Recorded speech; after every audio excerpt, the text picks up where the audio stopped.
There we go. We are on. Jay Wild. Yeah, buddy. Welcome to the Passion Project. Thank you for having me. Dude, this is awesome. I'm super stoked to have you here. Thank you very much. Yeah. And especially since you don't live down here. No. So you're on. Yeah. Well, we'll talk about that too.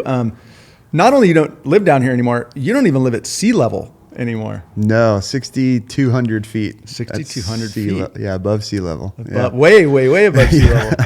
Well, you live in an incredible place, and I would say this isn't it's not a paddling podcast. There's a fair bit of paddling, but it's not in the environment that most people would think of.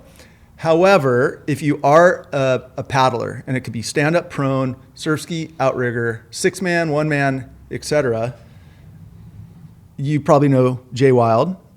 You might know his wife, Anik, world-class athletes, coaches, et cetera, all in Lake Tahoe, California. In the mountains. Yeah. Wouldn't think of that. And we will talk all about what you guys do because there's a lot there. The way I was going to go through the way I think of you guys is you're like this outdoor family, which has got to be the catalyst for a lot of the things that you guys do. You run a business up there tied to it. You run a nonprofit that you both founded and run up there. You coach. You have races. Yeah. You have this whole community. You have a coffee shop. And you serve people through all of these exploits that you guys do. And it's super cool. And I'm really curious to find out not just the how does somebody build all of this, but the why. And so that's what we're going to talk about today. And then, I didn't plan well enough. It would have been fun to have Anik in here too, because you guys really are like partners in crime. And yeah, definitely. Husband, wife, parents, business owners, nonprofit runners, or runners, probably runners too, but that wasn't what I was trying to say. Run. Yeah. You guys do a lot. You do a lot together. You guys are down here in your sprinter camping. Like you guys spend a lot of time. And there's definitely some stuff to talk about there too, because not everybody can navigate all of those things being compressed together. Yeah. My wife would kill me if I tried to. I'm like, honey, we're going to live out of the sprinter for a while we're on the road. We're going to work together. We're going to run a nonprofit together. We're going to coach together. We're going to race together. She'd go, I'm out. Yeah. We're going to have a kid together and, all of his dynamics as well. Yeah. It's a lot, but it's awesome. I wouldn't be in where I'm at right now without her. So she's, a huge catalyst. And yeah, I mean, it's a team dynamic, but she's my best friend and, our son is, hopped right along and he's our best friend. And, I think we're still his best friends and, it's an awesome dynamic. Obviously there's just challenges and that's just going to come with it. I think if you spend that much time with anybody, there's going to be challenges, but, how you work through them and how you work together to take those challenges and turn them into positives are, it's kind of sets you up for who you're going to be and what your son's going to be and who your friends are and what your business is going to be like. And, you build off of those challenges to make, success work. Well, it's worked.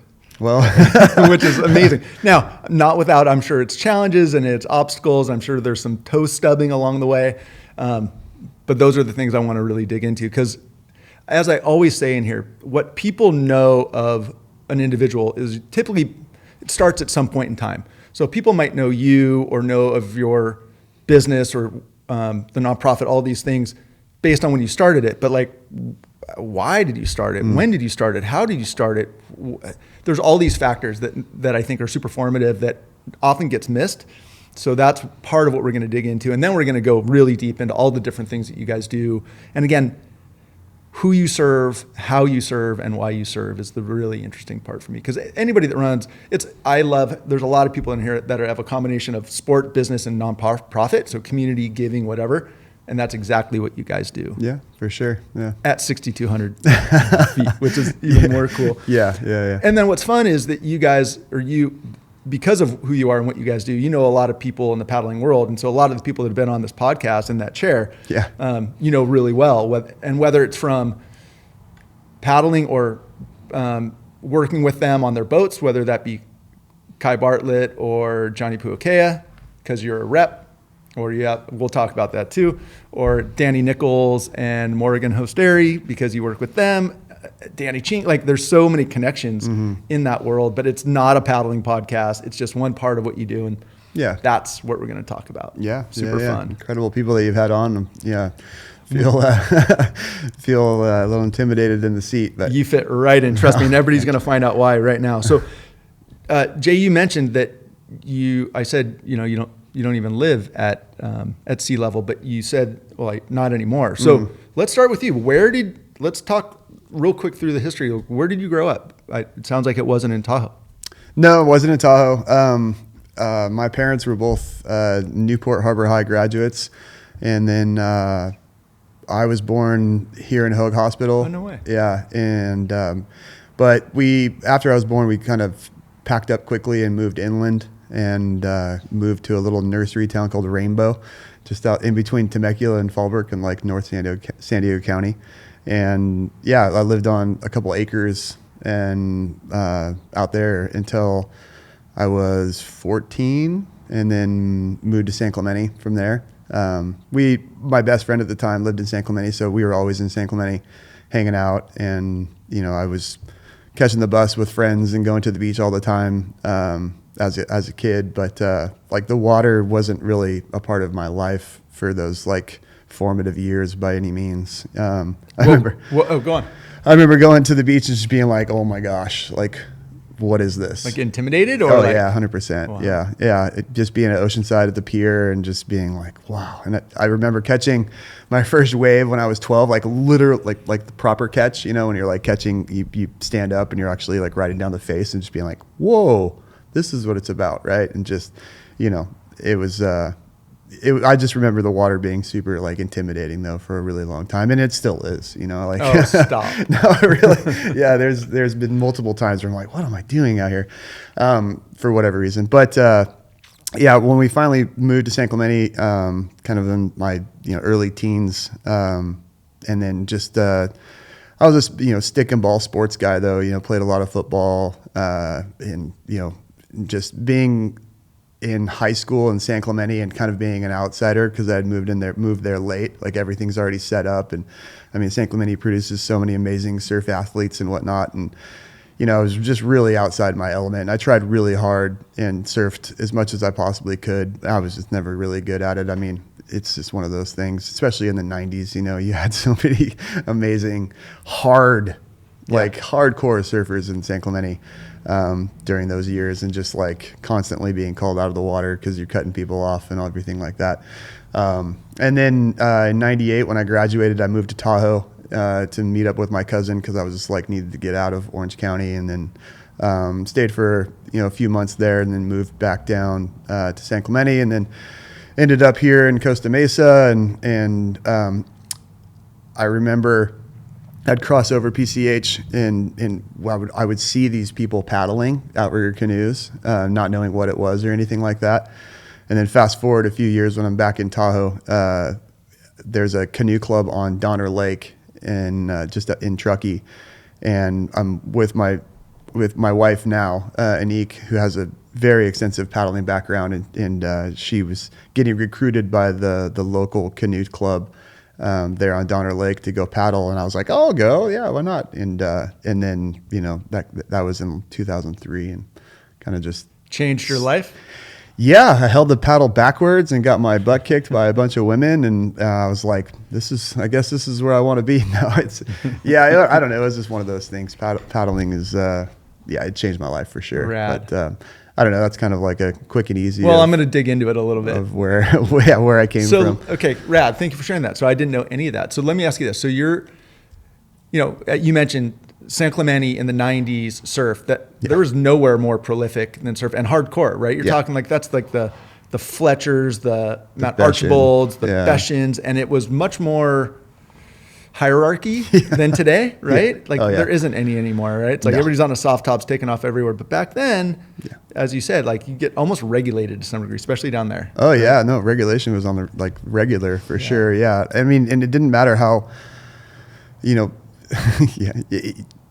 people think that since I kind of spent some time there, that it's like I'm some ripping surfer, but ripping surfers are like, it's a huge standard, right? Like, if you're really, really good, and I mean, you can surf, right? But compared to the people that you've seen and you grew up with and you've watched, I'm like, I can. It's a different sport. I can get up on the wave and go down the wave, but when you put it in perspective, it's like, It's nothing like that. I resemble that in every way. I grew up surfing here, and there was always that strata. There was a huge jump between me and the really, really good guys. Like, not almost recognizable. I get it. Yeah. I enjoyed it. I really enjoy surfing, and I still surf and I love it. But, it's not like I'm going to be some crazy guy out there doing. That's right. It sounds like you've picked up enough other sports that you can be that guy in, which we'll talk about too. Wow. But also you started when you moved back, like 14-ish. These days, and especially even back then, those kids were starting when they were 4. Oh yeah. Kind of like your son Jackson. Right? Yeah. He's now one of those we were talking earlier. Like you're down at Doheny right now, and he's out. He's a really good surfer, a really good stand-up paddler and stuff. How old is he? 13. And he's been doing it for how long? Ever? Yeah. Pretty much. Right? Yeah. He's been out of a paddle in his hand that Jimmy made him from Quick Blade since he was like 2. And he doesn't really like paddling per se. He likes to race, and but he understands now that he can use his paddle strength to catch like waves and stuff like that. So he's like, the sup surfing thing works for him, and I know that's not like the cool thing, but he has a good time. But it's the fun thing. It really is. While everybody else is like, it's 2 foot maybe at Doheny right now, and all these lay down surfers are just like getting like can't catch anything, and he's just doing circles and like having his time of his life, and like that's all that really matters is how much fun you're having, in the water or on the land, whatever it is. Like if you're having fun, then you're doing the best job. Hold on. Let me stop you right there. Is that the way you look at the world? Because it sounds like, I don't want to jump too far ahead, but like what you just said about having fun and really being into it, is that kind of how you've built your life around that kind of viewpoint? I think I have a better perspective of that now. As we get older, we understand, that the priorities or the perspective of things changes. And, early on it was, am I standing on the board correctly? Are my hands in the right spot? What are people going to think about me on the beach and this and that? And it took the fun out of it, right? So I think as I've gotten older, I've realized like, if I'm having a good time and I'm, not, kooking out completely and like hurting other people or getting in people's way or whatnot, then I'm doing okay. Right. And I think that's an important piece of the puzzle. Now I understand that. And that's something that I'm trying to pass on to Jax is like, it doesn't matter what everybody else thinks. It matters how you feel when what you're doing. Right. Like he plays lacrosse, like a ton of lacrosse, and he's got this amazing gift to be creative. Everything slows down for him in the chaos, just naturally has that ability. But it's because he's always has a stick in his hand. He's always practicing at home. He's bouncing the balls off every single wall in the house. And we allow that because it's fun for him. And it's also, he's building a skill set, but it's not the skill set necessarily of, it's by default, his skill set is getting better with his hands, but he's also having fun, right? And that translates onto the field later on. And so while everybody else is going crazy because the score is, tied or they're down by 2, he's out there still smiling and waiting for the ball so he can have fun, which, hopefully will lead to an assist or a goal or help his team get better. But, I think that having fun, typically if you're having a good time, you're better at doing whatever you're doing anyway, because you're calmer. You have a better sense of like understanding what's happening in real time.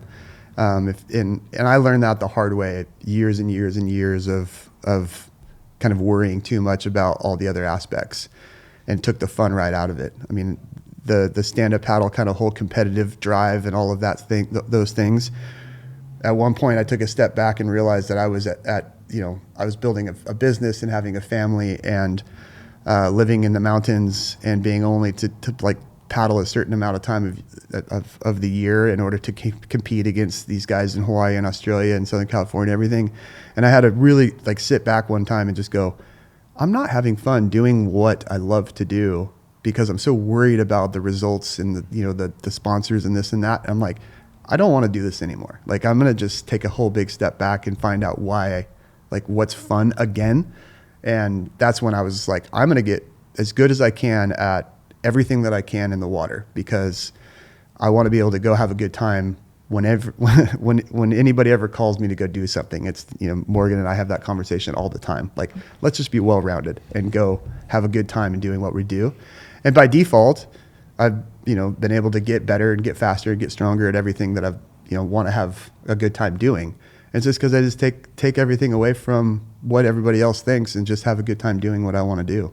And, and that goes to business. And, so I guess to circle back around, yeah, I want to have fun. I love the long answer to the short question. Yeah. That is me. But no, the reality is it sounds, that response is great from a parent, but it's really, I think that anybody listening picked up, go, oh, this guy must be a coach. Because you hear the same thing from when Danny Ching was talking about the girls, his daughters. Like, it's all about fun. We're not going to do one sport year round, 8 days a week. Like, we're going to make it fun. So it's going to be 1 day a week or 2 days a week, unless when they get older and they're more into it. But like, it's got to be fun. Otherwise it's not going to last. No, 100%. Right? Yeah. Yeah. And you get burnt out super fast. I mean, all these amazing surfers that I went to school with, and I would see them all get burnt out so fast and go the wrong direction, and we'll get into it, but that's one of the reasons why I started all these kids camps and stuff, is because I was just like, let's give these amazing kids who are good at skiing that find, or that have their way during the wintertime, and then in the summertime they lose track and they go the wrong direction. And let's give them something that's going to keep some type of, positive, athletic, kind of healthy mindset that works for the body, that's progressive through the summer. And then when they hit the ski season again, they'll be able to go rip again and not have like a setback or get burnt out. Because I've watched so many amazing athletes just go the wrong way, because it's just like all you do. When you live in Southern California and you can just surf, right, or skate every single day, and there's not even like a season break, I mean, burnout's so easy. So you got to mix things up and have different things that you can go to. And it's what, like, the more well-rounded you are as an athlete, the better your one specific sport's going to become anyway. So go play. Did anybody hear that I mentioned sounds like a coach? But it also, everything you're talking about right now will come right back when we talk about what you guys have created and what you do. It's all this notion of have fun, do lots of different things, play into the seasons, play into your skills, don't burn out. Like, that's me growing up here. I was a one-trick pony surfing when I was growing up, and then that got boring. Yeah. Then I got into longboards, and I got into stand-up, and then I got into prone. Then I got but I still know a lot of people that all they do is want to ride a shortboard, but you're pretty limited. Yeah. It's like I always talk to people on Maui. They're like, if you're not into something that requires the wind, you're screwed. Done. And one of my best friends for many years was just a shortboarder, and he's like, the waves are shitty right now. And I'm like, well, everybody else is doing a Maliko run, or they're kiting or whatever. He's now doing that stuff too. Yeah, finally. It good. took him a while. Yeah, good. But there's so much to do. And I would imagine where you are, and we'll get back to it, like, you've got all the mountain sports, summer and winter mountain sports. Then you've got all the water sports, which again, most people wouldn't think of Tahoe as being like a full Waterman destination, which you've created. But how cool that you can do all these things, not get burned out, not go down the wrong path, which we'll talk about. Yeah. Which is really, really cool. I know I've heard you talk about that before, and we'll touch on that. So let's loop back a little bit. You mentioned you graduated from high school in San Clemente, and then you went right up to Tahoe. When you were in high school, did you have a vision of what was going to be next? Like, were you thinking, I want to go live in the mountains, or I want to go to college? Like, did you have a plan or a thought where you were going to end up? I used to talk about being a firefighter, and that's kind of why I moved to Tahoe, because my cousin was a North Tahoe fireman. So I was like, I'll go up there and start to kind of put the pieces together and see what it's like. But sitting in classrooms and taking tests isn't really my thing. And I speak passionately about going the wrong direction because I went the wrong direction. Alcohol was very prominent in my life, and it ruined a lot of things. So through high school, as kids do, they test, and they influences are influences, and when you are building through your life as a teenager, you're seeing certain things, and you're just thinking that that's the way that the course is. That's your course you have to follow, and that's essentially what I kind of grew up in. So, the after graduation, it was kind of just like, I guess, I always, even though I was always an athlete, I kind of had convinced myself that I deserved to be in a bar. Like, that's where my life would be. Wow. Right. So I, unfortunately, that kind of led me down the wrong path for a lot of years. And, stunted a lot of the growth that, that I'm kind of trying to build back over the last couple decades now. It seems like you've built it back pretty well, especially when we start talking about all the good stuff you guys do. Yeah, but I mean, it's always there, it's, I have an addiction problem, so that's just it. Like, I have to stay away from those things. Yeah. I'm assuming you've been sober are you sober? Yeah. I mean, well, funny story. I stopped drinking in February 2017, and then 6.5 years. And then actually, no one really knows this, but I did start drinking again. The mind was just like, yeah, you can do it. Full on like hibernation, hiding it from everybody like 1.5 years ago, and just right back into my old habits. Wow. Yeah, it was a bad time. But now I'm back on, 7 months of sobriety. Good for you. Yeah. So over those years, and thanks for sharing that. Over those years, you said you have an addiction problem. Has that addiction, I know so many people in the endurance sports world that have gone from substance abuse to that same kind of addictive approach to endurance. And you see some of the best endurance athletes in the world have that addictive personality, and they've pivoted from negative to positive. Has any of this that you do been a derivative of that for you? Like, take that addiction and turn it into addiction for adrenaline or sport or paddling or anything that's specific like that? Yeah, I'm aware of that. And I've read books from, endurance athletes that had alcohol, drug addiction problems and moved over and are now just addicted to the endurance side of things. Being cognizant of it, I was very, I didn't want to let that happen, and with running a multifaceted business and, having our son, there's priorities that needed to play a bigger role in that. I need to be active. There's 100%. And I need to be kind of like, my activities need to be multifaceted, I guess. I need to kind of mix things up, and so I know where I need to be to kind of hold that line, because there's other things that are high on the priority list. It can't just be about me and my activities. I have to be active. It's good for my brain and all of those types of things. But my addiction with alcohol is just, it's like a fun factor thing, right? Like the party thing, right? Like, I mean, growing up in the 80s and 90s, it was completely different, like ideology. Like partying was a massive part of life. Our parents were heavy into it, hippies and all of these types of things. And you just kind of gravitate towards what you see and what you know. And my parents were always their funnest when they were inebriated in some capacity, right? And then when they weren't, it was like, it was horrible, because they were just like either hungover or this or that. And so you're just like, oh, well, if you want to be having a good time, then you need to be, drunk or on drugs or something in order to have a good time. So that's kind of a sidebar, but I've held myself back from like the endurance side of things to be like an addiction. Yeah. Probably wise.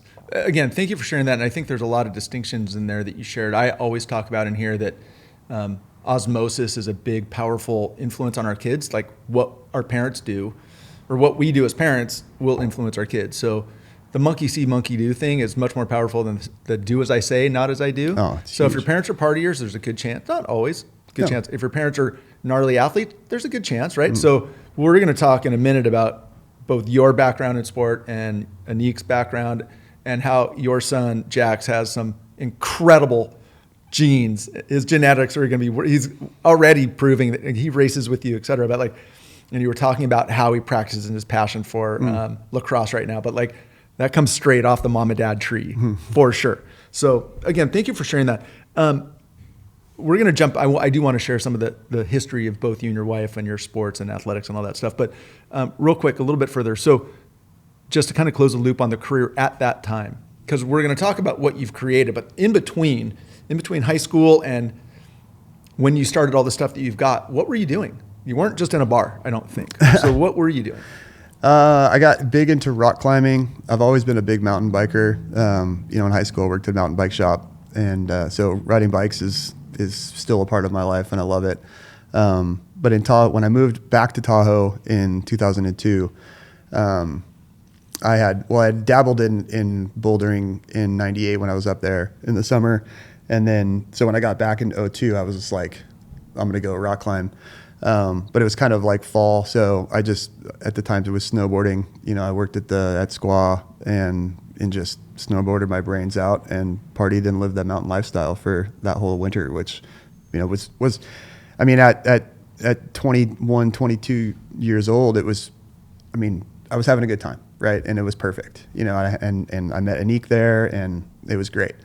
And then in 2003, when I kind of told that story about how Anik got recruited for that little canoe club there on Donner Lake, and I started doing that, Anik was still ski racing at a super high level and traveling the world and bringing home $10,000 checks and doing all this crazy stuff. And so I was home alone a lot. So, we started a business at North Star Ski Resort in 2004.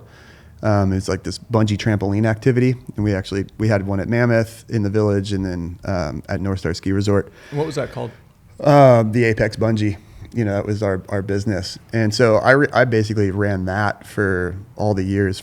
We had it for 10 years, and North Star Ski Resort in the early days, like the village was just being built, and it was great. So she would be off ski racing, I'd be running the business. And then the summertime would come around, I'd start to paddle again.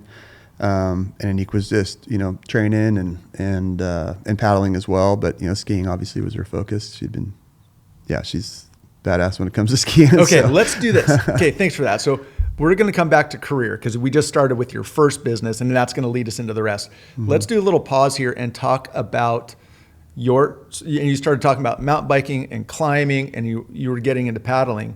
And then you also talked about Anik. Let's talk about Anik. She's not here, so we're going to shine a light on her. Will you tell some additional stuff about her background? Her background in sport is incredible. Mm-hmm. Yeah. You want to talk a little bit about what she's done? Yeah. So she's from Quebec, and she was on the just been ski racing for her whole life. And in the wintertime, she would be traveling, ski racing, this and that. But there's a little lake in her little town called Lac Beauport, and it happens to produce a ton of flatwater Olympic kayak and canoeists. This little lake does. And so she was always there. Her dad ran the little concession there during the summertime, and it was just, her dad was super prominent in that community, fire chief, and all the things.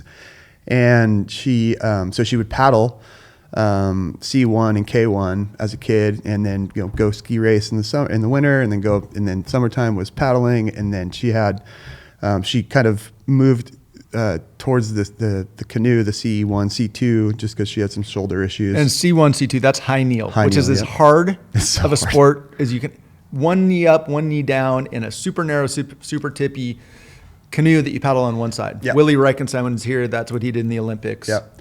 Yeah. Cuckoo. Yeah. Jimmy Terrell, same thing. Yep. Yeah. So she did that, and her and her partner, they won the Canadian National C2 a few times, and it was one of those things that the skiing was her main focus, and Canadian Alpine team, and all those types of things, and but paddling was just something that they did, right? And she'd always been doing it, and she was just good at it. She was, Canadian Alpine team and all of those types of things. Unfortunately, she ran into some ailments, kind of growing up as a teenager. She got sick for a few years, and then so that kind of held her progression from getting some Olympic windows. That was her goal, right? The Olympics, yeah. It was her goal the whole time. 100%, yeah. So then she got a full ride scholarship to Sierra Nevada College in Lake Tahoe, and moved in. She was there from 92 or something like that. She's 8 years older than I am. And then, went through that whole collegiate career and had a ton of success there. lived at Squaw and did this lifestyle thing. And then right when she graduated from college, there was a couple events for ski cross, but right before it wasn't called ski cross at the time. And then won a couple of events, started getting some checks, and she tells a story always. She's like, calls her dad and says, I graduated and I got a career. And he was like, cool, all right, let's put that, environmental science or whatever degree that you have to test. And she's like, well, I'm actually going to keep skiing because there's this thing called ski cross and I've already won a couple events and I'm making money. And she just, boom, did that for another 10 years, won X Games, won. Hold on. She won X Games. Mm-hmm. Yeah, ski cross. In ski cross. Yeah. In ski cross, 1 second, what's ski cross? It's essentially, think AMA motocross going downhill on snow with massive jumps, huge big berm turns, and you're lined up against 6 to 8 other people at the starting line. Gate drops, boom, whole shot, the whole deal, like motocross. It's like roller derby. It's like elbow Downhill. checks while flying down. Yeah. That's incredible. Yeah. Gold medal, X Games. Yeah. And then, European tour and, multiple time kind of national globe winner for the US and just, and it worked. She's just a fireball and has like her technical skills are just so insane. She did big mountain competition too, and would always get make the final, get in the top 5, but she didn't like to huck big airs or things like that. But her technical skiing ability is just off the charts. Super fun. Rad. Yeah. The accolades. How tall is she? Just for people's 5 foot. Yeah. She's this little spark plug of talent. And I always think of her like snow and water, like what she can do paddling. Yeah. C1, C2, K1, which is the flat water canoeing, and then all the stuff you just talked about in the snow. And then you add in, like, it's really an incredible combination. And it also, I think, translates to why Tahoe was like the perfect fit for her. Yeah. Right? Yeah, for sure. Yeah. It's amazing. Yeah. Going from Quebec, where everything's cold and icy, and then coming to Tahoe, where you have like this amazing POW and just skiing amazing terrain. There was a quote that said, I think she might have actually wrote it on your website, but it's quote unquote, unfiltered. Anik is an unfiltered French Canadian living in Tahoe. Yeah. I just thought it was super funny. Oh yeah. Super cool. Yeah. If you're French Canadian, it's hard to get away from those things. For sure. That trait. And since then, like you, she's been a coach. She health coach, the way I see it, health coach, fitness trainer, women's retreat leader.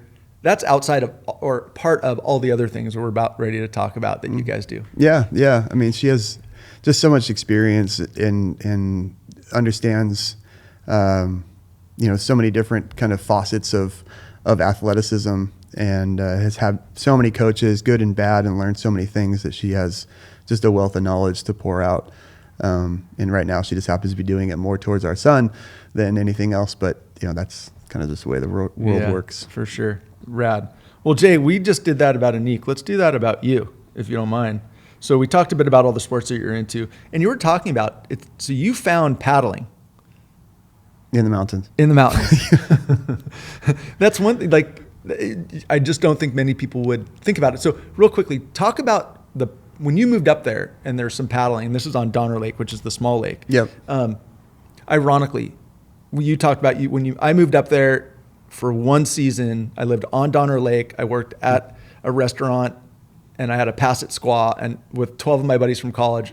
And that's all we did was what you said. We partied, we snowboarded, and we did whatever we had to do to work to stay up there for that winter. Yep. It was amazing. Yep. Yeah. And I exactly. left. You never left. You're Correct. Maybe the smarter of us too. Well, but so you had talked about finding paddling up there, but let's talk about all this other, like you got into it up there. Was it an instant hit for you? Yep. Was like, right. Yeah. You found your happy place. Yeah. Yeah. Why? What was it? I often ask that same question. I don't really know. I think there was, I guess there's always been this water component that I've because I was always intimidated by the water and didn't grow up in it.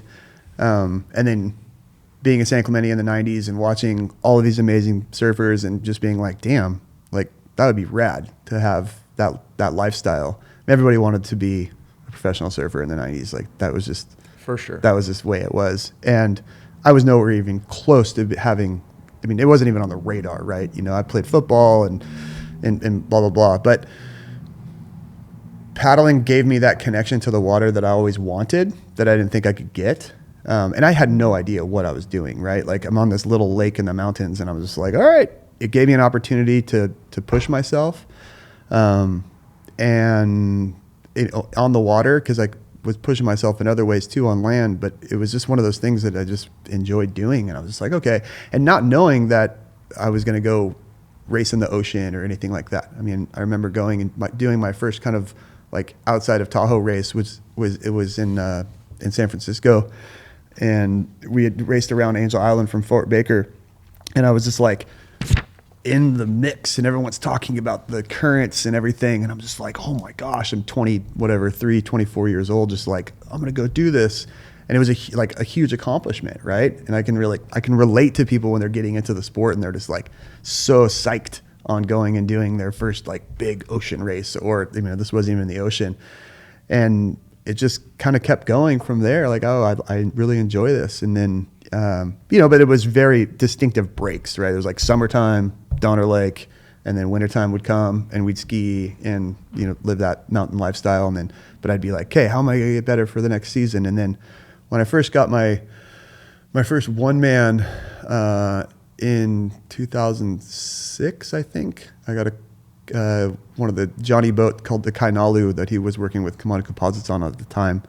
Ordered it from those guys over on Oahu, and you know, they had it shipped over, and it took forever. And I remember racing the NorCal Wave Chaser Series, and just getting smoked constantly, hooling left and right, just getting like my brain's beat in by all these people. And I was just like, oh my gosh, I'm really bad at this too. Like another thing that I'm not good at on the water. This like, is damn like, it. Yeah.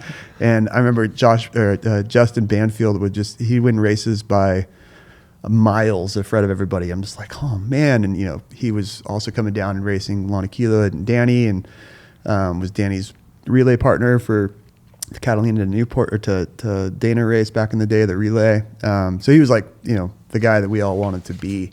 But I was just so slow, so bad at getting it, but I just kept ticking away. And then Standup came along in 2008.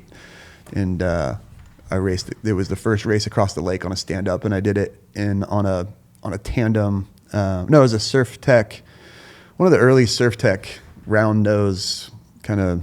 Not a racing board. No, it was like a big tandem surfboard. Yes. Yeah, and raced and paddled across the lake that year on that in September, and then that kind of just started the stand-up thing. You know, that was 2008, and then 2009 came, and this guy Dave Bauer, he started Tahoe SUP, and he was, you know, I had done a few more of the races in the spring of 2009 and on this round nose Surf Tech, and was like getting second to a guy on an unlimited. And then so Tahoe SUP and Nate were like, hey, we made these boards. And I remember getting on it and being like, this doesn't feel any faster than the round nose Surf Tech that I'm on, but it looks way cooler and it looks like it's kind of like a bow. So I was like, I'll race this thing. And then that just started the stand-up thing. And because I had a little bit of outrigger background, and I wasn't good at outrigger, but I'd done it a bunch, I had, you know, better technique than most. So, you know, and you know, the NorCal thing was rolling, and then I got on the Hobie team, and that started the whole other, and got with Jimmy and Quickblade, and then it was just like riding that stand-up train. It was insane, yeah, and just getting sponsors, and next thing you know, that all of those dreams in the 90s of being a sponsored water athlete, now it was it was happening, and it was like 2009, 10, 11, and battle the paddle, and just being like, okay, this is what I want to do. That was the heyday of stand-up. Like, it was, like, I always say, like, at that time, like, the Joe Barks and the Jimmy Terrells were celebrities. Oh, yeah. And it got so big. Even though they've been doing this, building their crafts for years, stand-up just blew up, and they were along for the ride, and they were making the stuff. And but it was one of those, it's really sad because it got so big internationally, and then where's it today? Oh, it's gone. Gone. Yeah. It's really sad. I know. I mean, a lot of people out, you know, like paddling around, tootling around, but the race series, at least in the U.S., is poof. Yeah, Europe's still holding strong, which makes sense. But and it just grew way too fast, and it was fun, and I'm glad that I'm completely blessed that I was a part of that era of it. We're camping at Doheny right now, and we were reminiscing last night at the campfire, just like, remember when we were down here, what is it, like gosh, 15 years ago? And wow. Paddle to paddle. Yeah, and just like preparing for all these things, and there's so many stand-up surfers in the water, even though it was 2 feet, and it was it was an amazing experience. I'm so happy and proud to have been a part of it. And yeah, I mean, it really, because I had a little bit of success here and there with it's just set this kind of the rocket ship off to what we're doing now, our business, the coaching, continue paddling, the lifestyle, all of it was because stand-up blew up so much, and I just happened to be at the right time at the right spot and took full advantage of it. And it was awesome. A little paddler with a bungee business up Yeah. in Tahoe. All of a sudden, you're like on the road. Yeah. And you really have, from my like, you've been doing that ever since. Like, we were Yeah. up at the gorge 2 years ago. You're camping in the van. The van's out here right now with boats on top, and like that's what you guys do, right? Yeah, that's what we do. That's so cool. Yeah, and I really believe that it's because of like being at the right place at the right time with the stand-up and having it blow up like it did. And it's unfortunate that it's not around like it was then, but luckily that we were a part of it. And like I said, it's kind of set the catalyst for the last 15 years of our life has been, because of that, which is great. Our business, and there's been obviously bumps and transitions that you're going through because as a sup retail business, and you're like, okay, I'm going to sell 70 boards this year, and then you're like, hey, next year I'm going to get, I'm going to sell 90 or 100, and then you order that many, and then you're sitting on them because the market just drops. Yeah. It's you and everybody else. Yeah, right? Yeah. That was tough. Well, so thanks for sharing that. At the same time, I think it starts to show what and you talked a bit about it, but like multisport. Like, I think everybody would think of you as multisport. You just talked about OC1, and you were paddling 6-man and stand-up, but that wasn't it. And mountain biking and skiing or snowboarding, but also you got super into surf ski. Mm-hmm. Talk about I think you've already answered it a little bit, but you were doing all these different sports. Is it because you wanted to, just it was one more way to spend time on the water? You don't burn out. You wanted to get good at it. Like, why is Jay Wild such a multi-sport paddler? Well, I want to be able to go have a good time, and if anybody asks me to go do something. But there's also the challenge of being, efficient and keeping the fun going. The stand-up, I was so heavily involved in the competitive side of things. I often would say, like, I'm not one of those people that goes and enjoys a stand-up paddle. Like, I want to go train, right? I want to go out there with a purpose. I'm going to hit these zones. I'm going to hit these times. I'm going to go for this duration.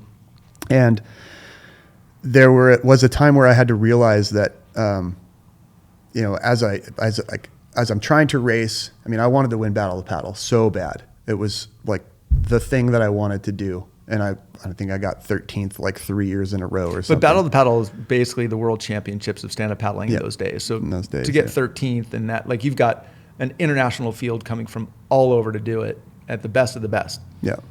Yeah. But I had myself convinced that I could do it. And Hold on. But as a coach, don't you kind of have to? 100%. If you have any chance, you have to believe in it, whether it happens or not. Yeah, 100%. And that's what would force me to push, a little bit harder each time, or take things a little more serious, here and there. But once I came to the realization that I'm, running a business, I have a child, I'm married, I'm a mortgage, I'm living in the mountains, I'm doing this sport, and where it's not like I'm trying to go win this distance event, right? Where training, it has a different kind of methodology for those types of endurance, like long distance endurance events.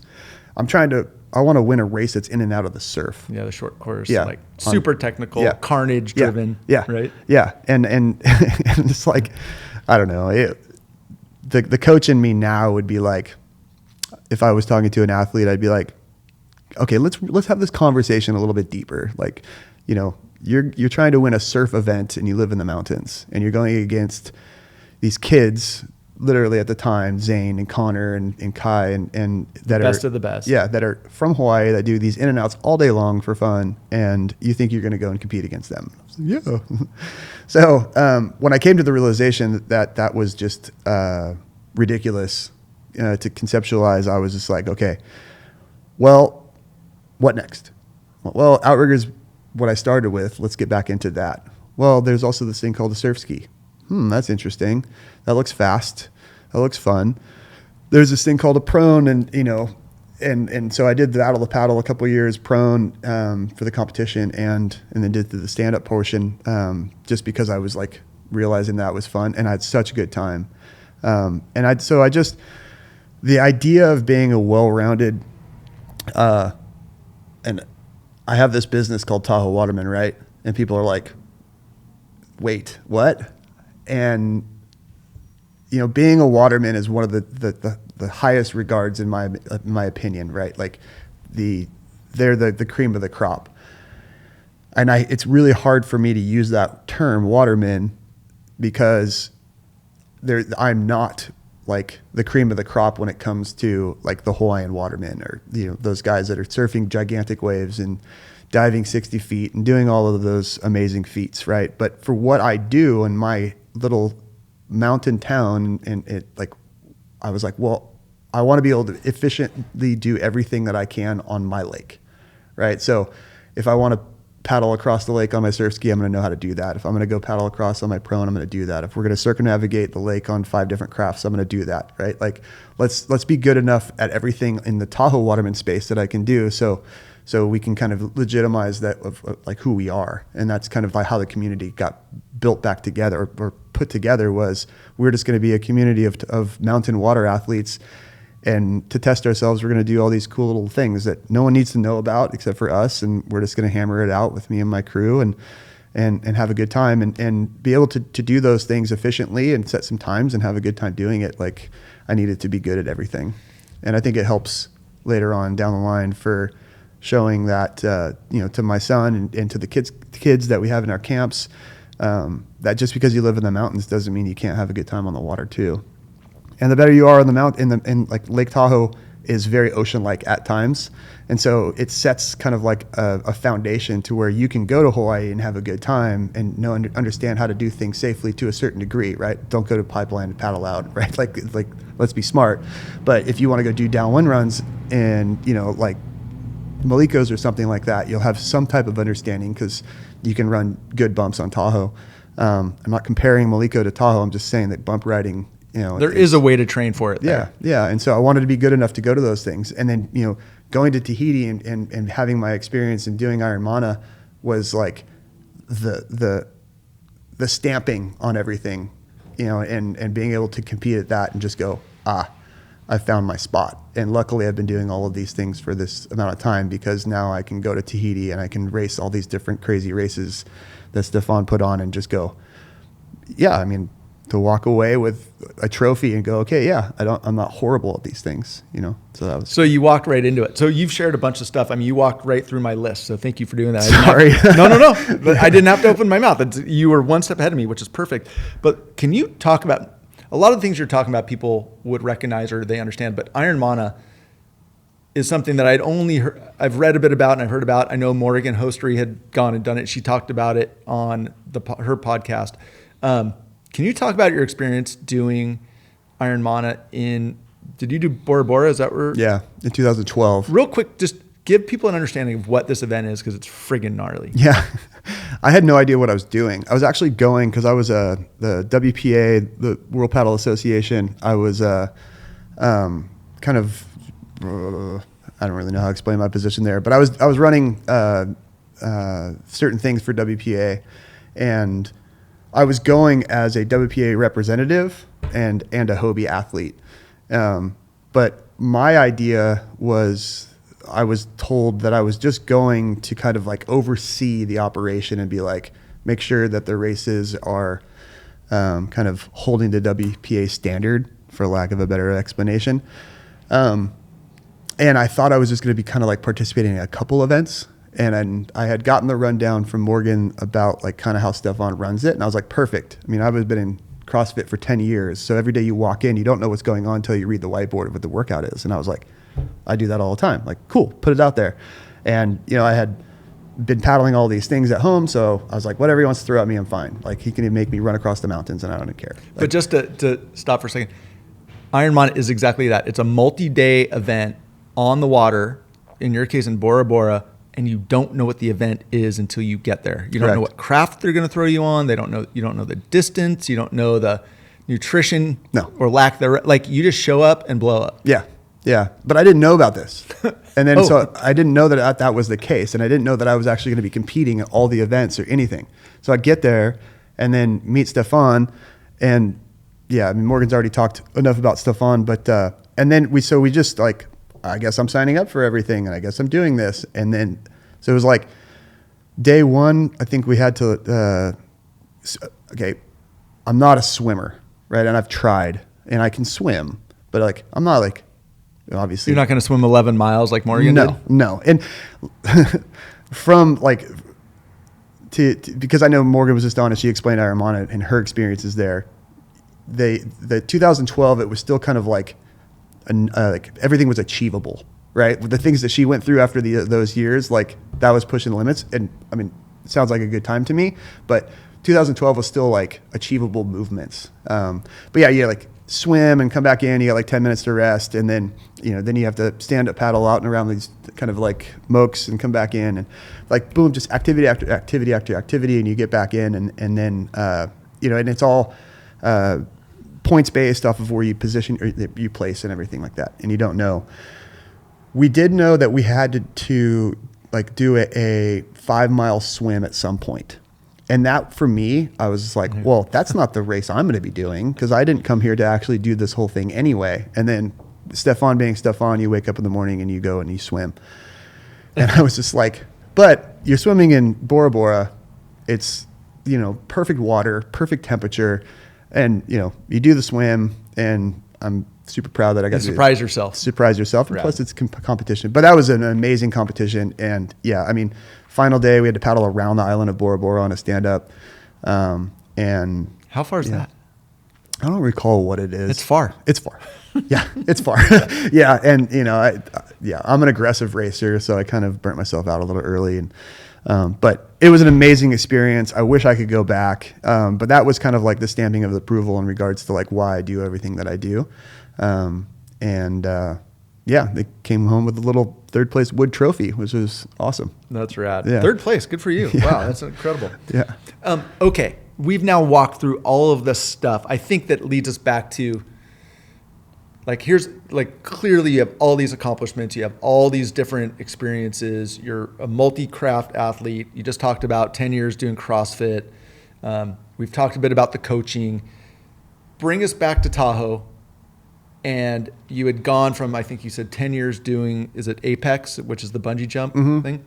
What happens next? You've got all these different things kind of all coming together.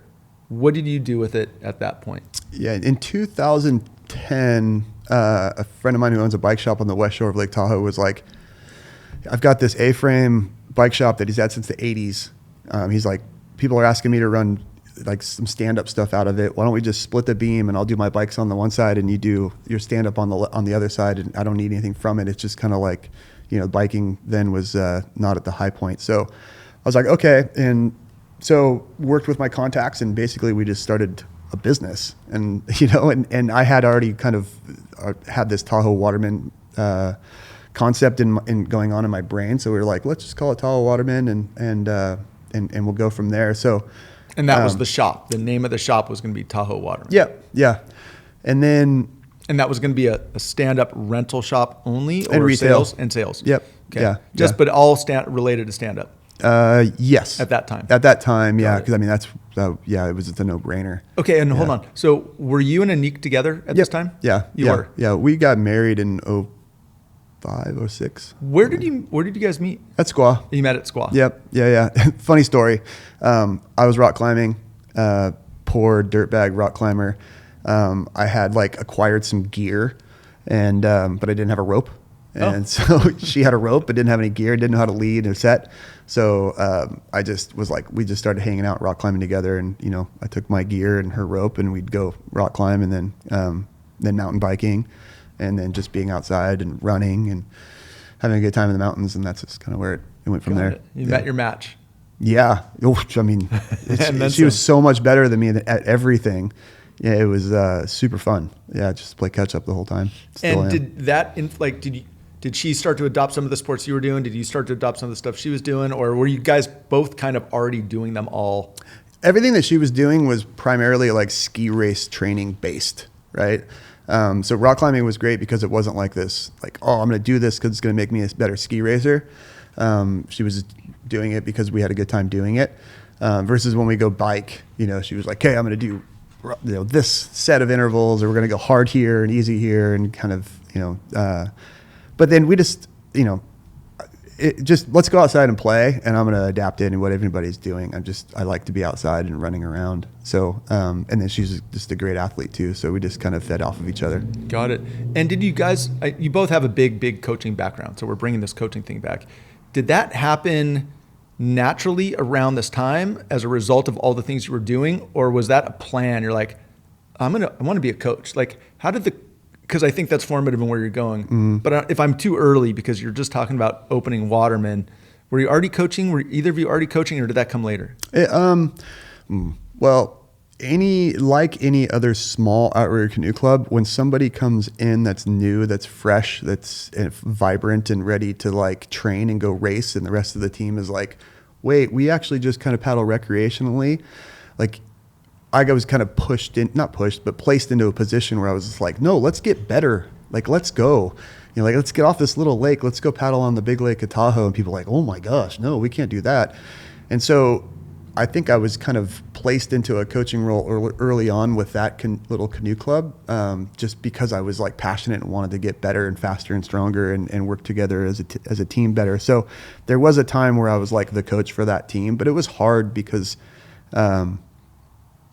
you're just working with a different dynamic of people, right? And I would get my feelings hurt because, or not my feelings hurt, but I would hurt someone's feelings, and it would feel really bad to me because they didn't like make the first team or something like that. And I was like, I don't know if I like this. Like, I'm just gonna go do my own thing. That's when I got the one man, and that's when I just kind of went off on my own program and stopped paddling.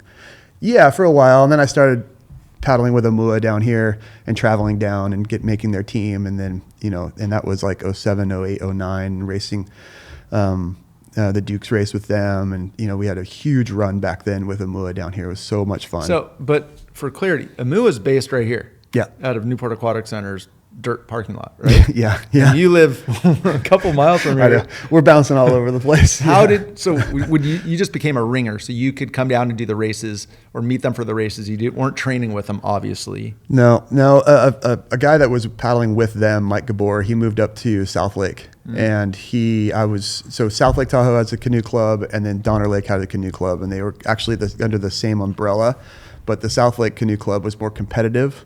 They like to go race and do all these types of things, and then the Donner Lake one was a little more recreational. There was people, they were racing and stuff, but the South Shore team had like a really cohesive group. So I would travel down there because, like I said, I was just paddling my one man, and I would just drive down there and train with them. And one day, Mike was there, and he had, all of a sudden everyone's like, oh, he's from Amua, Southern California, he's legit, da da da da da, and he was great, and he's like, you know, he's one of my best friends. He was kind of like my first like paddle coach. You know, he's, you know, a few years older and had all this experience. So he made that connection with Amua, with Joe Bober, who was coaching at Amua at the time.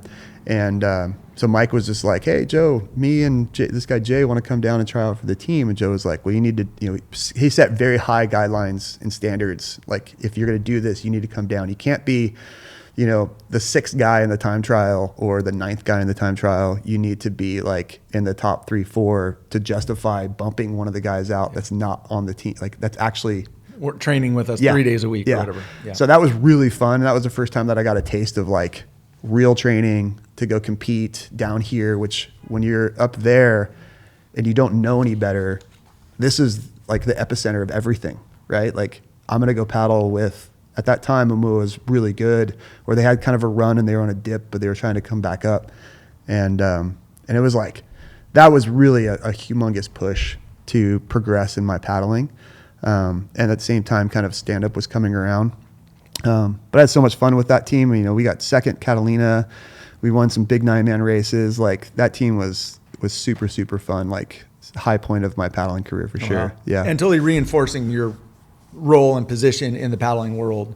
Again, you're meeting all the people, you're racing against them, you're meeting new people from different clubs, you're traveling to do it. Yeah. Which you haven't stopped doing. Right. So at the same time, Waterman, your shop happens. Let's go back to what that starts as and where that evolves to. Yeah. So we had the little A-frame, and we did that in the summer of 2010 or 2010.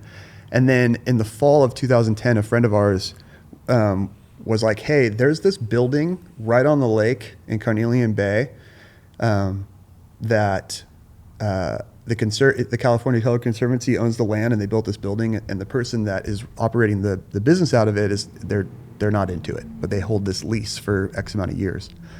So he's looking for someone to come in and just kind of run their business, and or otherwise he's going to give it up and it's going to go back to bid and has to go public and all these types of things. So Anik and I were like, well, yeah, we know what that place is. It's insane. Like, let's go check it out. So we went there, and then the next year, spring, we were in there. So I started it with a friend of mine named Ronnie Ayers, and him and I were kind of like the first owners of Tahoe Waterman. The business is zoned, that location's zoned as a cafe and a human-powered watercraft concession. Mm-hmm. So he was a general manager for like Mama's Fish House and Paella, and so he has a ton of restaurant experience, and then obviously and a really good paddler. And then obviously I was doing the paddle thing, so we were like, this is perfect. We'll run this little tiny cafe / not really even a restaurant, and I already had the business and everything going on the West Shore, so we were like, we'll just move that to this location, waterfront. It's insane. We can do, who knows what we can do? Amazing things. Like, let's go. So we did that. I still had the bungee going.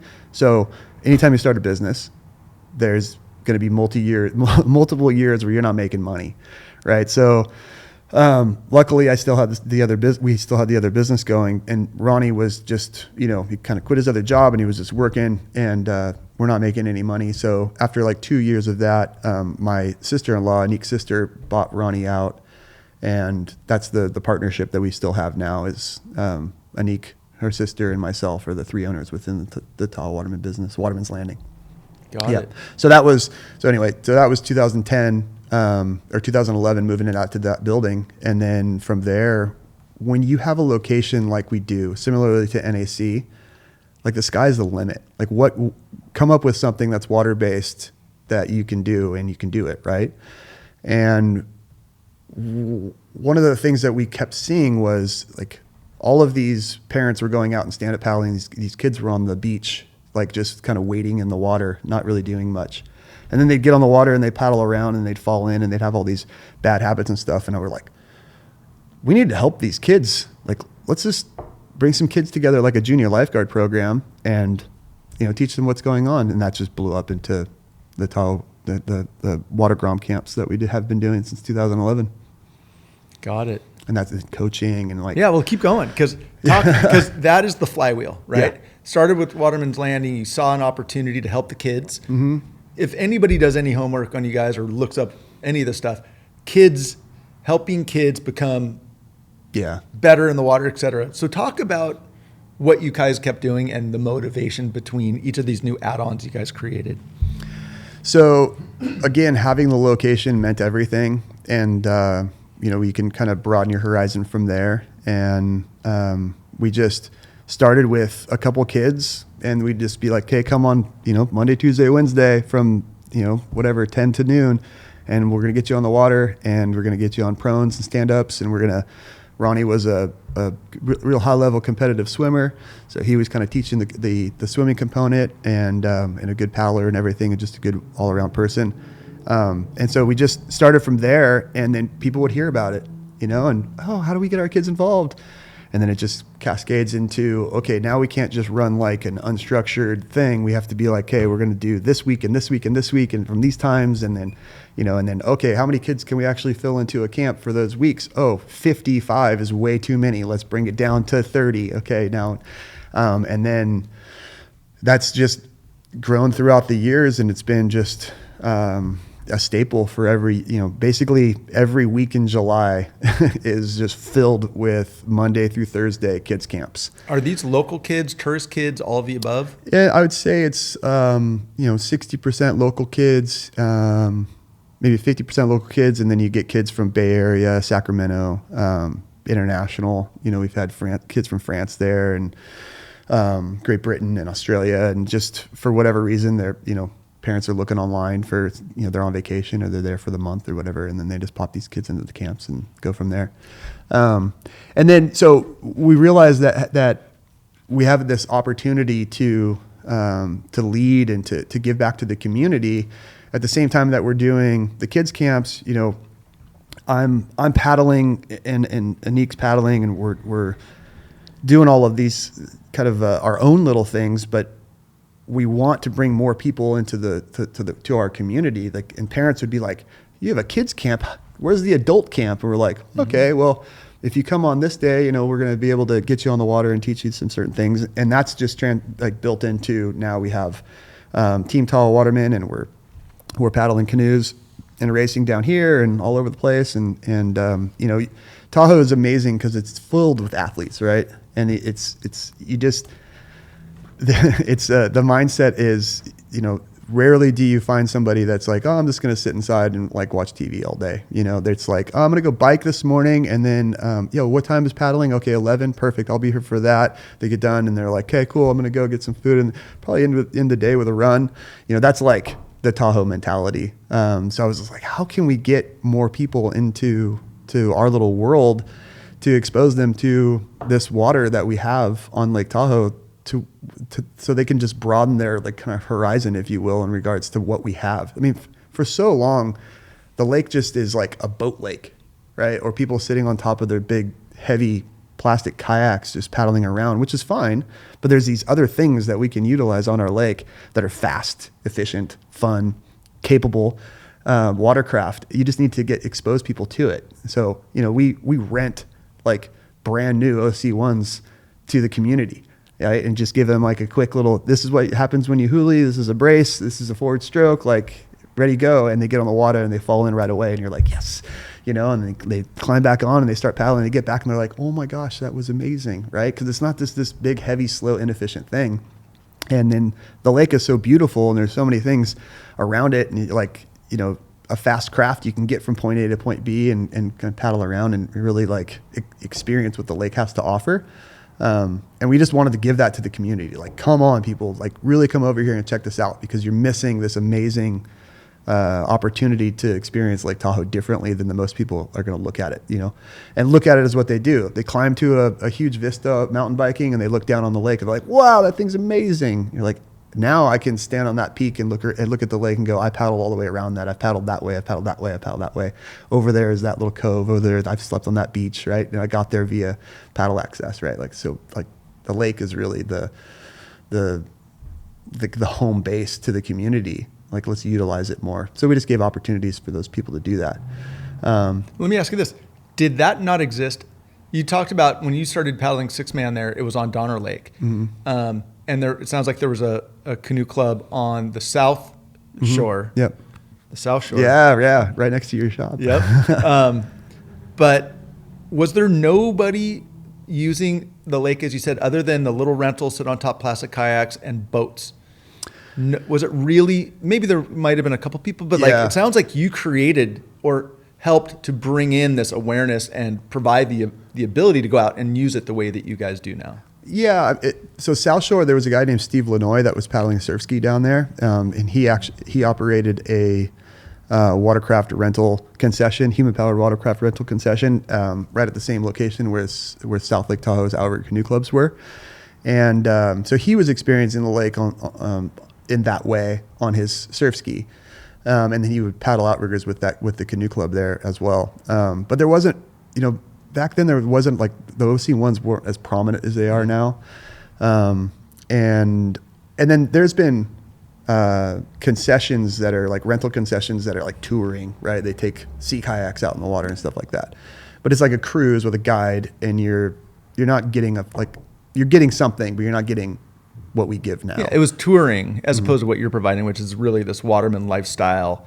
Yeah. And you're training elite, maybe not elite, but you're training kids, but you're also training adults, and you provide, I'm guessing, whatever level somebody wants. Because if you're getting people on prone boards, and I've seen the videos of the kids that are paddling stand-up well, and you've got people on OC1s, and like you've really created, and that's the distinction between a paddling, you didn't call it paddle or like Tahoe paddle, you called it Tahoe Waterman. Yeah. Which is a very distinctive, clear determination. You made a decision to use that word. Yeah. Based on what you talked about before. Yeah, exactly. And I was reluctant because I know how powerful that word is, and I didn't want people to look at us like a bunch of kooks and wannabes, right? So, and we're not. Like, it's like let's just get everybody an efficient or to be efficient on all these watercrafts so we can have a good time, to experience what the water's all about, and again, to set their foundation to where if they want to go to Santa Cruz and paddle or surf or anything, they've got the know-how and the physicality in order to go out there and have a good time to do it, right? Like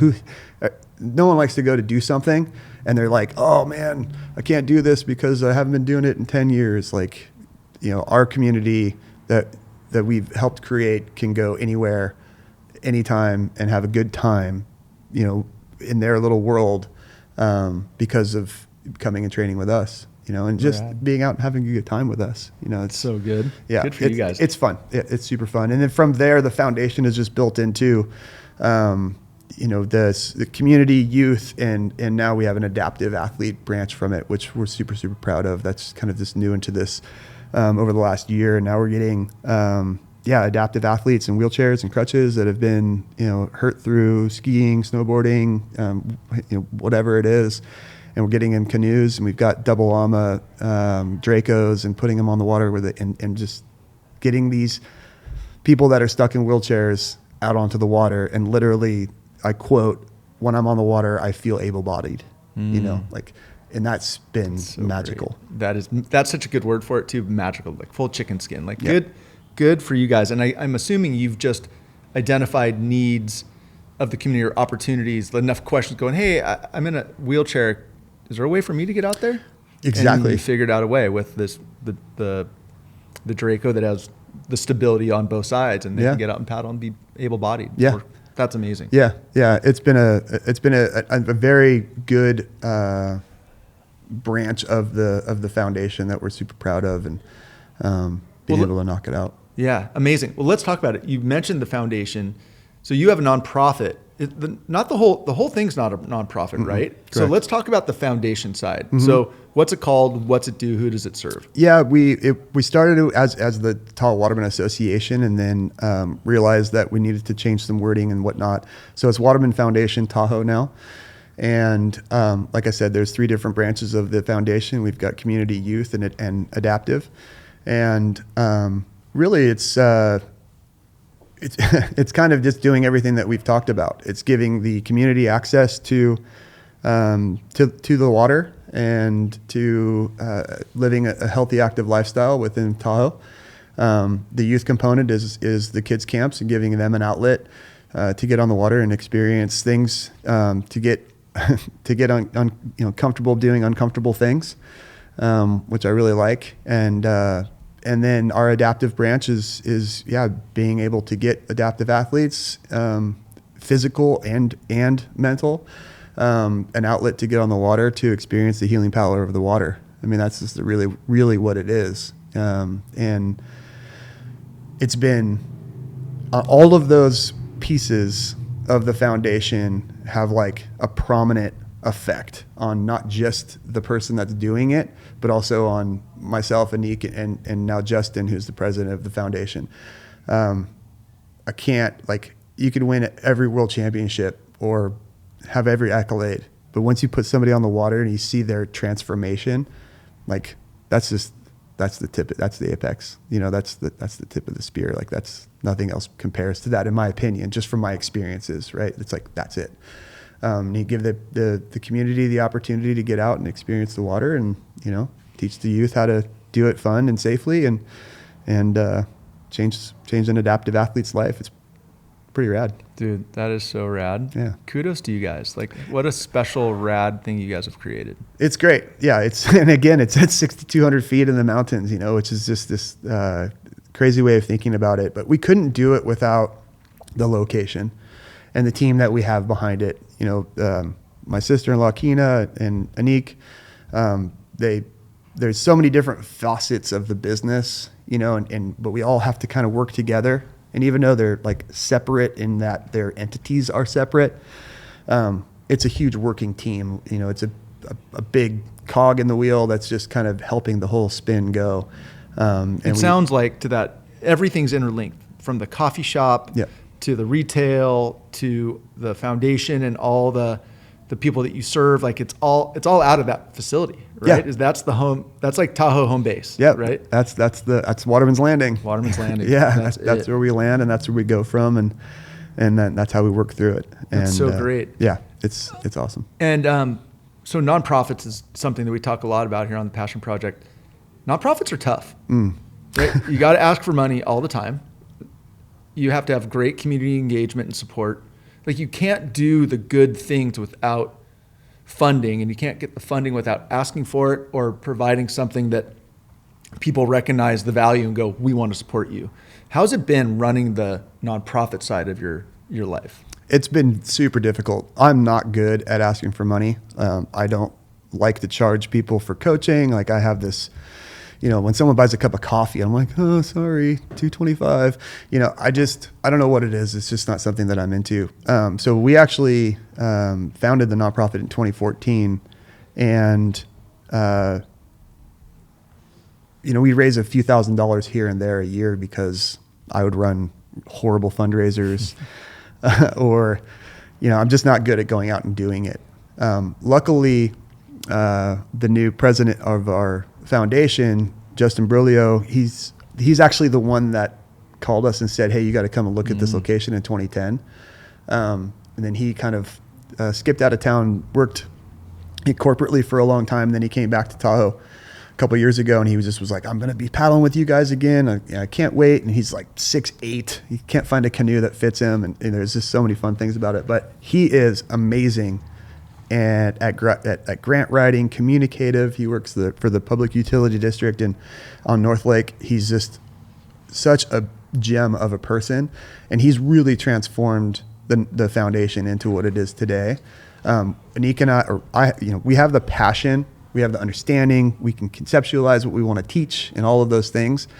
It's just going out and doing what you just said. The hard part is getting the funding to do more, right? And so I've had dreams and aspirations for so long, but writing a grant is hard, and searching for funds is hard, and asking for money I find it very difficult. So he's come in and he's just like, no, I got it, nailed it. And so, a little bit more money trickling in, we can do this. A little more money trickling in, and now we've been able to put the adaptive program into works because of the funding that he's gotten.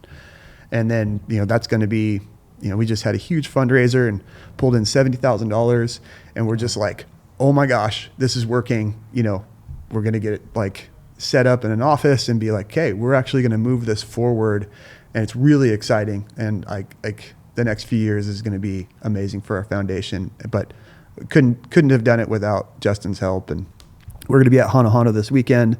And, I don't know when this is going to come out, but anyway, our tent's going to be at Hana Hana, and that's going to be awesome too, to keep spreading the word and what we're doing, and continue to build off of it. So Rad. It's awesome. Congrats. I mean, that's amazing. And it takes someone that knows what they're doing. And but it doesn't matter how good somebody is if the mission and the vision isn't super clear to the community and they don't see it as a value. How is Waterman's Landing and the foundation and everything you do, how is it perceived by, how well has that been embraced or supported? Is it a core part of the community? How do you guys fit into the world of Tahoe where you are? I think for the people that understand what we do, it fits in well. But there's this kind of, because we're so different than the typical mountain town, because we do all of these water-based stuff when everybody else is kind of playing in the mountains, it's looked at a little bit. I mean, it's not looked at in a negative way. It's just like, oh, that's them. That's what they do over there. And I think that's changing now because what we've been able to do is just give word of mouth, give a better understanding of what we do to the community. Like, instead of being not the outcast, but just, that's the paddlers. That's what they do over there. People are like, well, they actually have, this more of a community base. It's not like there's been a stigma against us for a long time because we're like this elite paddle or like train, do all these types of things. And, we also run just group paddle programs, like where you can just come out and paddle an outrigger. It's not all about race. So changing that dynamic has been a little bit difficult. But I would say we're not looked at poorly by the community at all. We're just not really known like outside of what we're doing. So it's been a struggle in that way. Like, our coffee shop's amazing. But we're kind of in this quiet little sector of Carnelian Bay. And we've been there, the business has been operating for 17 years. And you're like, or 13 years, sorry. And people are like, oh, I drive by it every day. I didn't even know that it like existed. Like, all right, well, welcome. Yeah. Well, it's really interesting you say that because the Newport Aquatic Center very well. It's an incredible resource, incredible. And I can tell you, if you talk to 10 people in Newport Beach within 3 miles of there, 2/3 of them wouldn't know that it exists. What is it? Where? Yeah. Why? What does it do? It's right there. Really? Yeah. Like, unless and unless you're in that world, or unless someone invites you in, hey, come down and check this out. Hey, let's go get a coffee down there. Like, I always say, it's even in our business, like, once we got people in the door, they're like, oh my God, it's amazing. Like, oh, this is so cool. I'm never going anywhere again. Exactly. But you got to get them that first time. And that's the hard part. Yeah. Right. Yeah, it is. So, yeah. And I mean, Anik and I, our strong suit's not marketing. Like I said, we don't like to ask for money. We're just word of mouth and just been, grinding at it. And Anik's sister Kina is amazing in the cafe and makes the best scones in the world. And our coffee's certified organic, roasted right over the hill, we just have so many great things, and people come in the door, like you said, and they're just like, oh, this is my new spot. I mean, we've got a 600 square foot patio that looks right on the water, like you can have a cup of coffee, bacon jam, breakfast burrito after your workout. Done. I'm ready. So good. Can we go? Yes. I'm jumping in your Sprinter on the way back up. Let's go. Let me ask you a couple more questions. So, you've now been doing this for 15-ish years. Mm-hmm. It was never a vision. You just started paddling on Donner Lake by chance. And now, are you living your dream? Does this totally surprise you? Would you ever, I'm not sure exactly the question, but like, in reflection, how do you feel about what you guys have done and how you live your life every day? Oh man. No way did I ever dream that it would be this. Watch what you ask for, though. The early days, Anik and I would sit down after a workout and be like, I wish we could go get a good cup of coffee. We just got done paddling. We're like sitting on the rocks somewhere, right? Like, wouldn't it be great if there was somewhere like right on the water, that you could just paddle from, a good community. And, and this was like 2008, 2009. And then, so I think that we manifested the dream, but it's bigger and better than, what we had first envisioned, for sure. And it's an amazing lifestyle. Yeah, it's great, and couldn't have asked for anything better, for sure. It's amazing. Yeah. Kudos to you guys.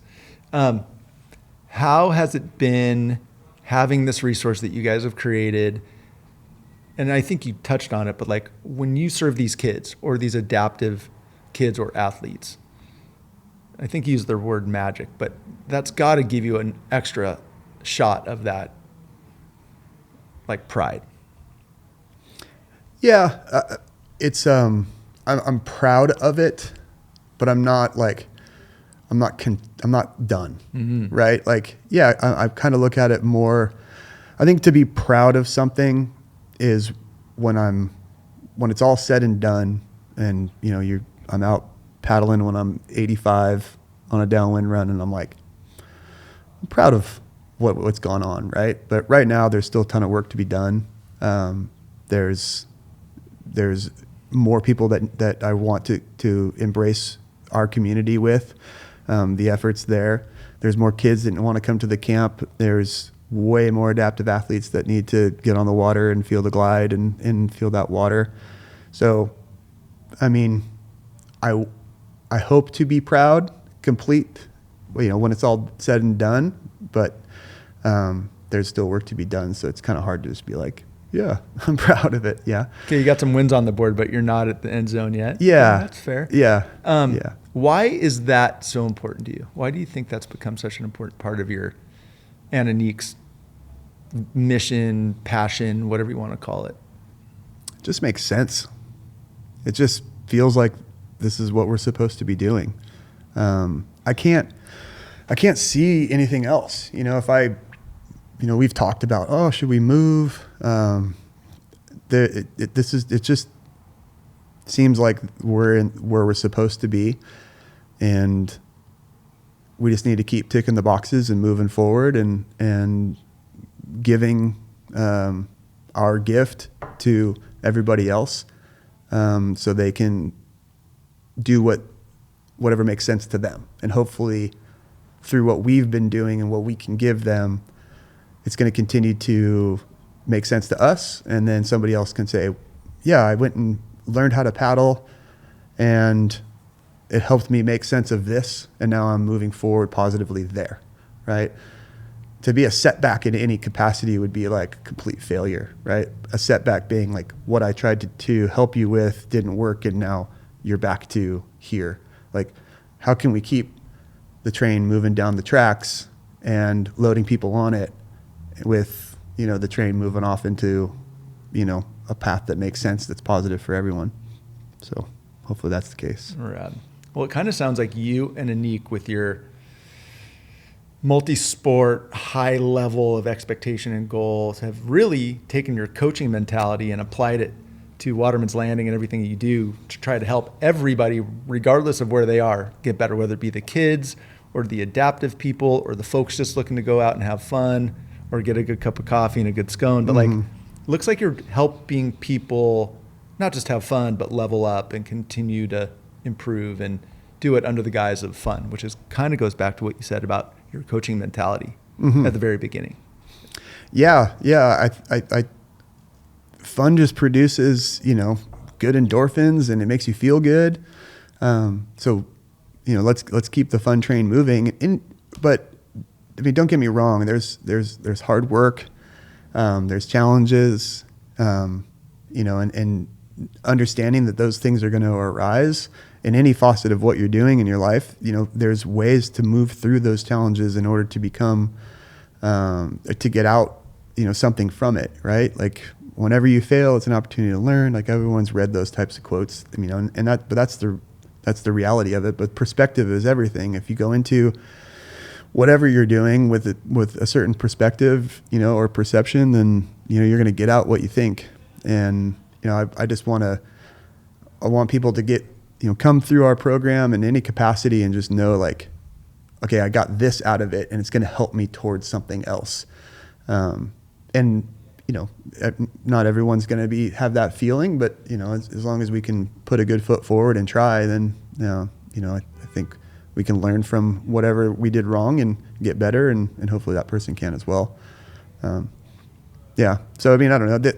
The coaching aspect's interesting. I really love coaching. I didn't know that it was going to be that way. I love writing programming and helping people reach their goals for certain things. And it's just like it's nothing that I'm forcing. It's just kind of things that just happen. And I think it's because I've got passion for what I do, and Anik does as well.